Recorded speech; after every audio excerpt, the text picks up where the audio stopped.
People will tell you that they haven't forgotten about it. That's not true. That is something that will never be forgotten because of the cruelty of it. Because 9 Irish guys were massacred on UN duty.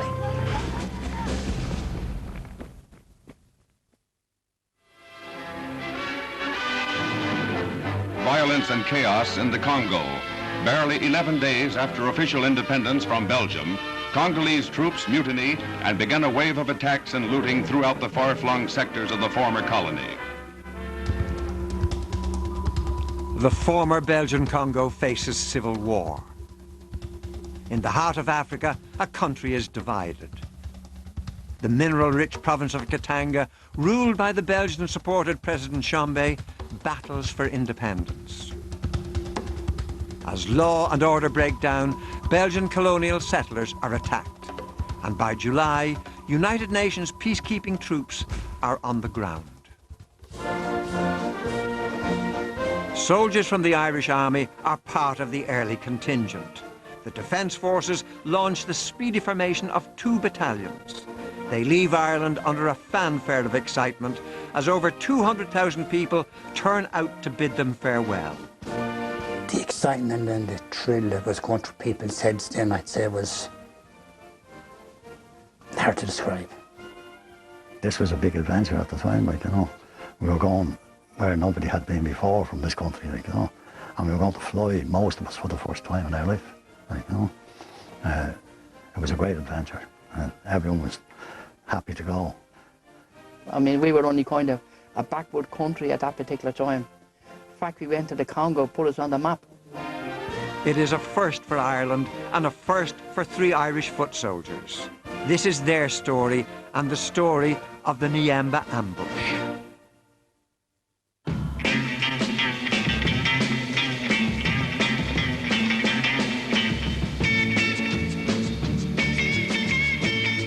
Joe Mitchell from Nina, North Tipperary, was 19 when he joined the army.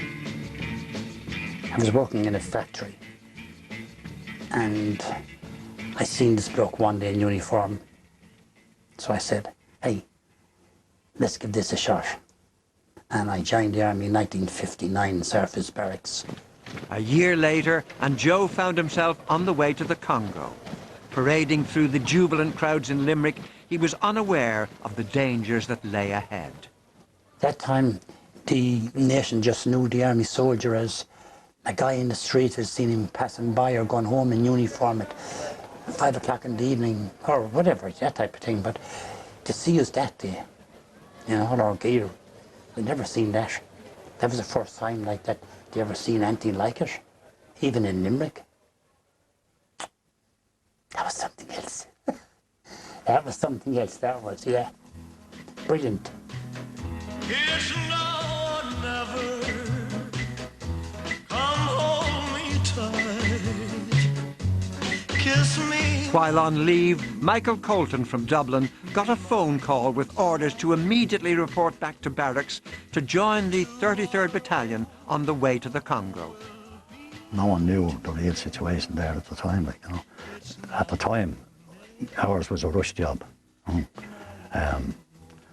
think it was 2 weeks. In the space of 2 weeks, we had all got injections, tooth, teeth pulled, whatever medical attention we had to get before we went over. And within the space of 10 days, we were on our way home. From Charlemont Street in Dublin, Joe Fitzpatrick had just turned 19 when he boarded an aeroplane for the first time.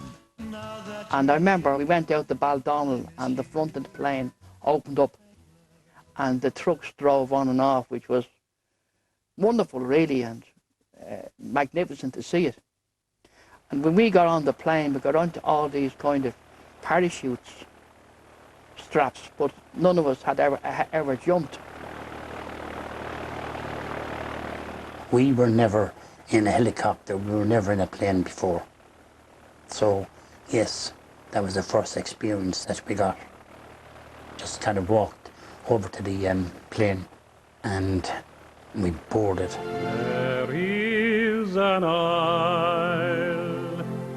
But when we got to the top of the ramp or the top step, the song broke out, "There is an isle." And that, you'd say like, "Oh, come on, let's get the hell out of here," you know. But nobody moved. Nobody. Amazing, isn't it? Until such time as that song was finished.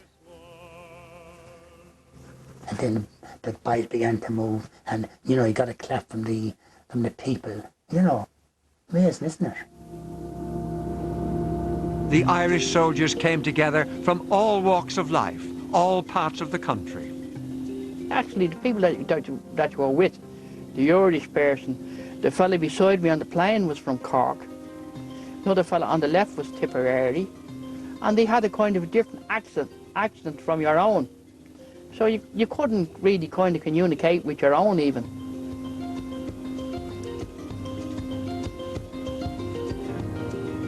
But the Irish were ill prepared for the sweltering heat of equatorial Africa. Uniforms were more suited to an Irish winter.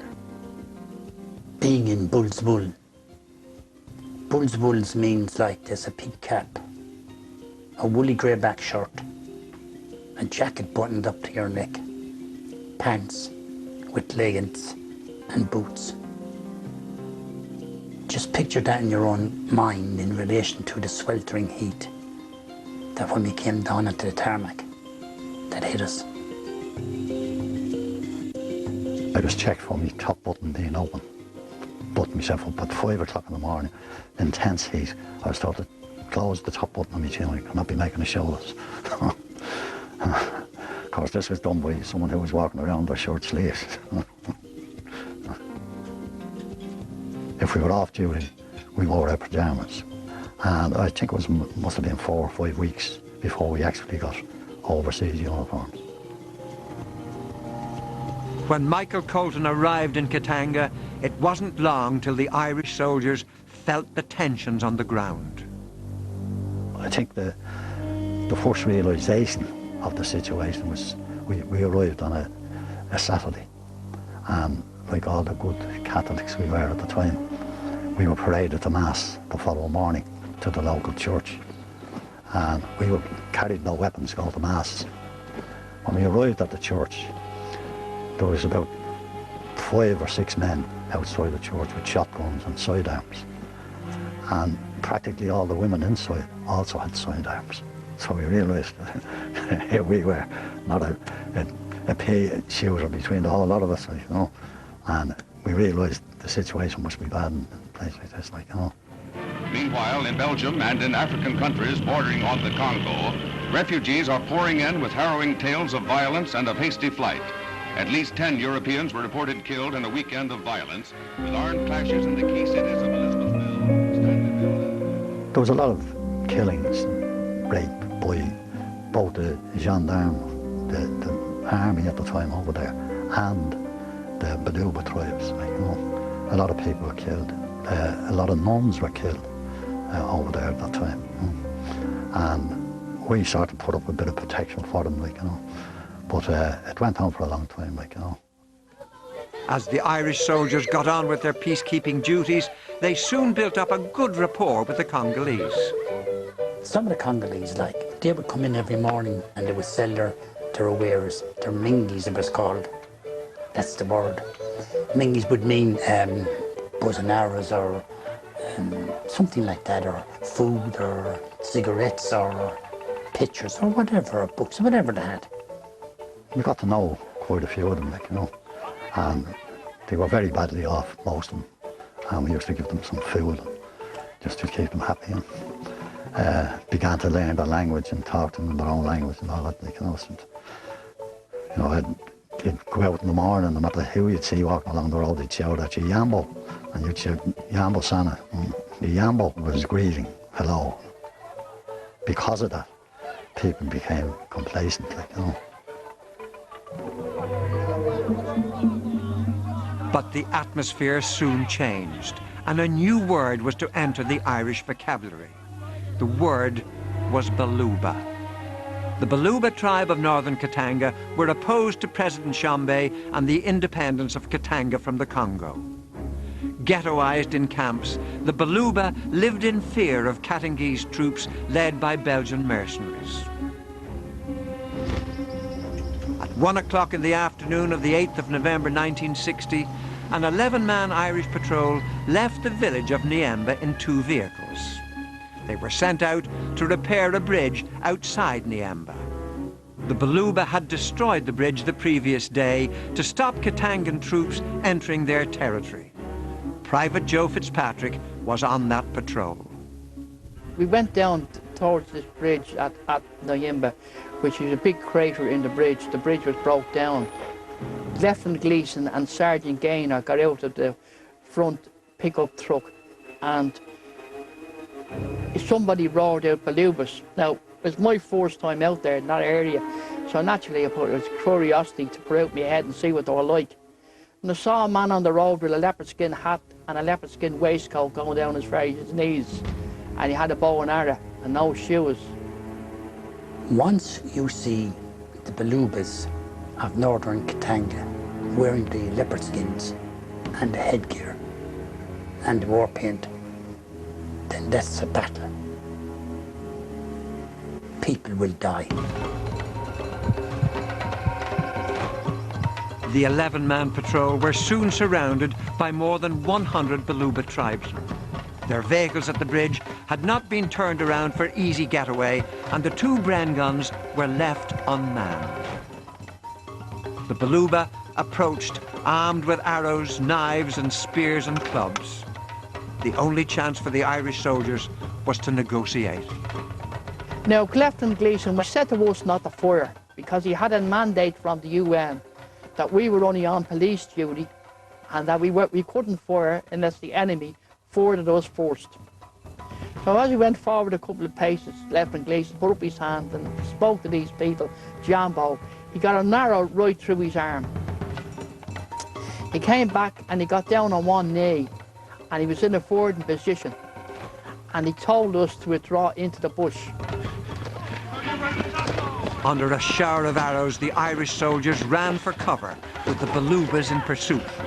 One man caught in the crossfire was Private Tom Kenny.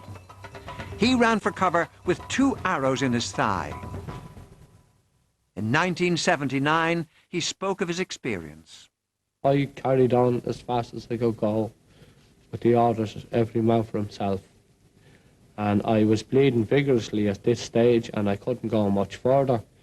So there was a cluster of bamboo canes and trees and anything there was, and I fell in on top of it, and thinking of camouflage during my recruiting days, I covered myself over with muck, which was a good help, but it didn't hinder the hostile people from getting to me. Because they still beat you? And they beat me severely. They left me in pulp, and they couldn't beat pulp anymore, and they carried on from that. And you lay there then for many hours? I lay there, most probable in my mind, to think of it today. It could have been about from 4:30 in the day until 5 o'clock the next morning.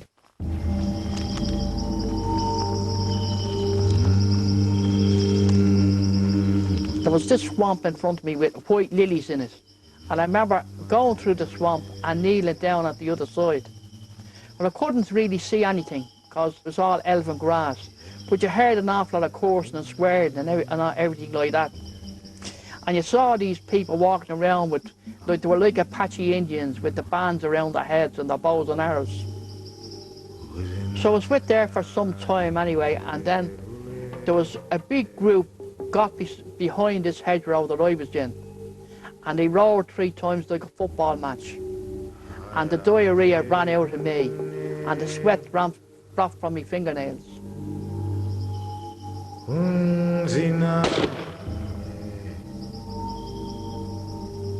8 Irishmen lost their lives at Niemba that day. Some died by poison-tipped arrows, and others were bludgeoned to death as they lay wounded. Approximately 25 Balubas were killed in return fire. Of the 2 Irish survivors, Joe Fitzpatrick was found the following day. Despite his arrow wounds and beatings, Private Tom Kenny survived in the bush alone for 2 days. And when he was ultimately rescued by UN troops, he simply replied, "57 Kenny reporting, sir."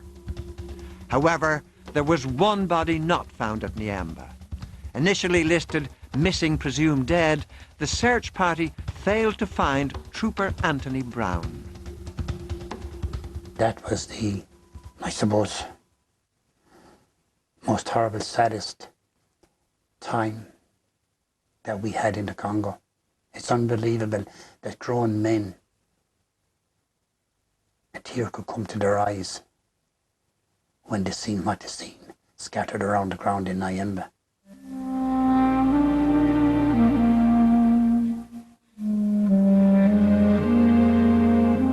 No one ever expected this, and it was a dreadful shock altogether. Well, it was a shock turned to anger, and a lot of people wanted to take reprisals, like, you know.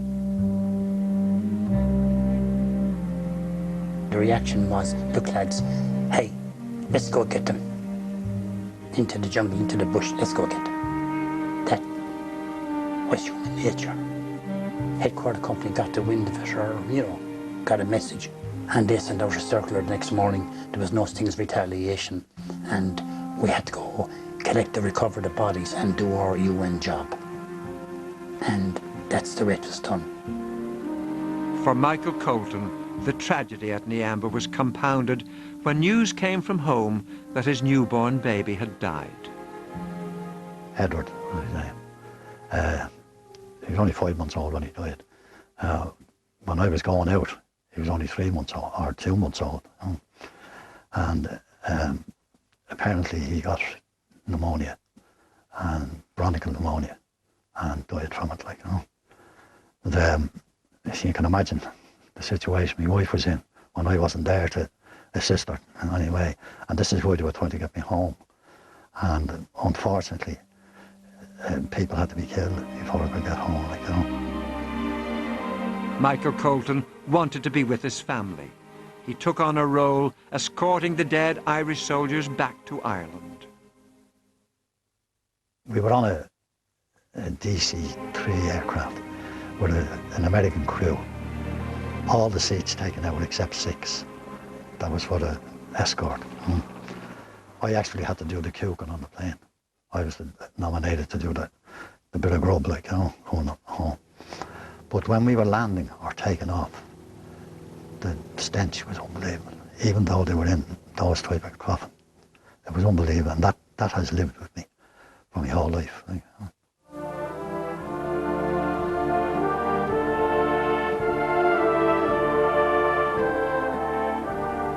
The nation was in mourning. 300,000 people stood deep along the streets of Dublin to pay their respects to the dead soldiers. The Irish nation wept. This was the saddest, cruelest military funeral that they ever seen in their lives in Ireland. Never seen before, never seen to this day. All the emotions, unbelievable. Never seen anything like it in my life. There must have been over 500,000 people in the city of Dublin. Easily over 500,000 people. And everyone crying, a lot of them down on my knees with rosary beads. It was a terrible sad time. With 2 traumatized survivors and Trooper Brown missing, the army now tried to piece together what had happened at Niemba. The story spread that Trooper Anthony Brown, a single man, saved the life of Tom Kenny because Tom was married. The following year in 1961, Trooper Brown was posthumously awarded the first ever Medal for Gallantry, which is the Army's highest honour. The citation read, "He had a reasonable opportunity to escape because he was not wounded, but chose to remain with a wounded comrade." Kenny has repudiated this story and says, "It is a terrible burden for anyone to think that the reason I am alive is because someone gave up his life to save me. It just isn't true." In 1962, almost 2 years to the day, Trooper Brown's body was found nearly 3 miles away from the ambush. It's absolutely certain he got away for a certain time, like, you know. And it was rumoured then that after his body was found, that he had tried to buy food from some of the women that were working in the fields or something. And they went back to the village and told the men, and the men came out and killed him. You know. Now that's the real way. No one will ever know exactly what happened, like, you know. 19-year-old Joe Fitzpatrick arrived home to a cold reception. He felt shunned for surviving when so many others had died. And then, of course, you had other soldiers calling you coward and things like that, you know. People said you ran away and things like that. I mean, I had to turn around to my wife 40 years ago and say, look here now, love, I can't go around hitting everyone that's going to call you a coward. You know what they used to say when we were going to school? Sticks and stones will break your bones, but names will never hurt you. You realise when you grow up, they do.